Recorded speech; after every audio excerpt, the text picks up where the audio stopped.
सभी किसान भाइयों को मेरी राम राम। भाइयों, हमारा आज का विषय है मिट्टी कितने प्रकार की होती है, कौन कौन सी होती है। बहुत से किसान भाइयों को इस बात का पता नहीं होता कि मिट्टी कितने प्रकार की होती है। किसान भाइयों, इस विषय पर हम चर्चा करेंगे।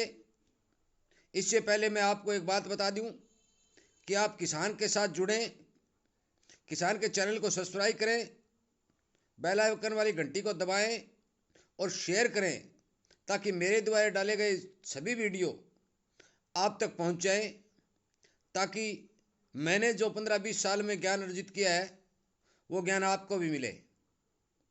ज्ञान बहुत ज़रूरी है खेती करने के लिए।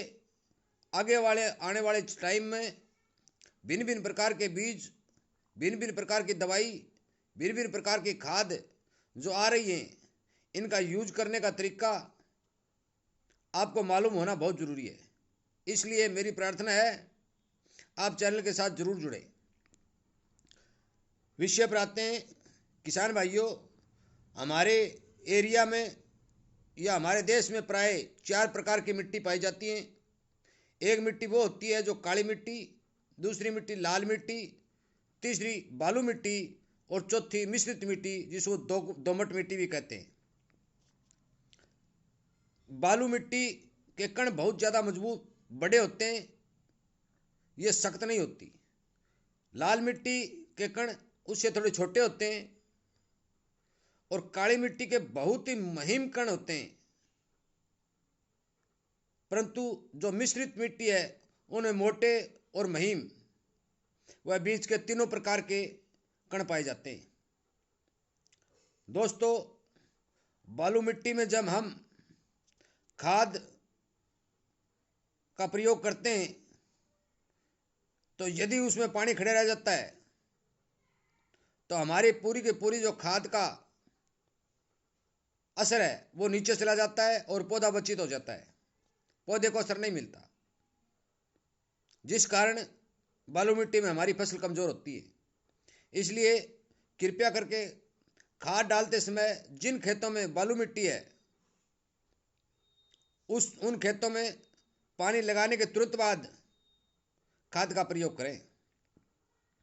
चाहे डीएपी हो, सुपर हो, यूरिया हो, जो भी है इस हिसाब से करें ताकि जब भी बरसात ज़्यादा हो या कहीं पानी खड़ा रह जाए तो वो नीचे रह जा पाए और पौधे को पूरी तरह उपलब्ध हो जाए।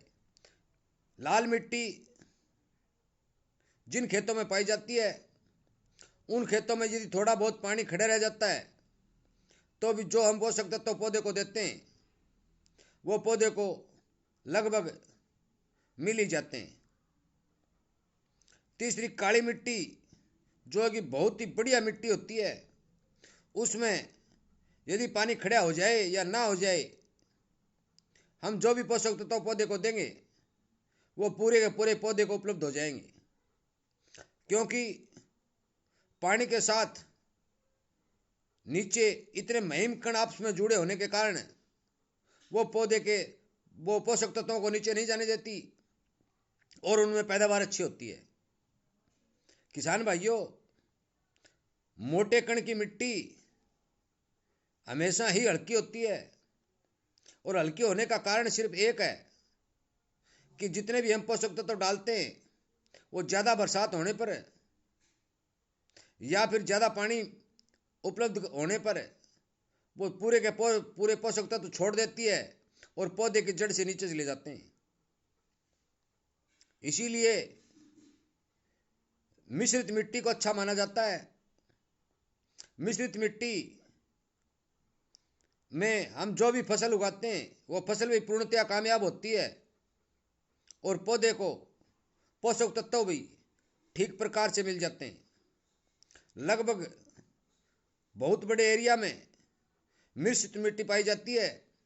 काली मिट्टी और लाल मिट्टी के खेत बहुत ही कम एरिया में पाए जाते हैं और उन एरिया में धान जैसी लाभदायक फसल होती है। सभी किसान भाइयों से मेरा ये अनुरोध है कि अपने खेत की मिट्टी के हिसाब से खाद व पानी का प्रयोग करें ताकि आपको अच्छी पैदा मिल सके।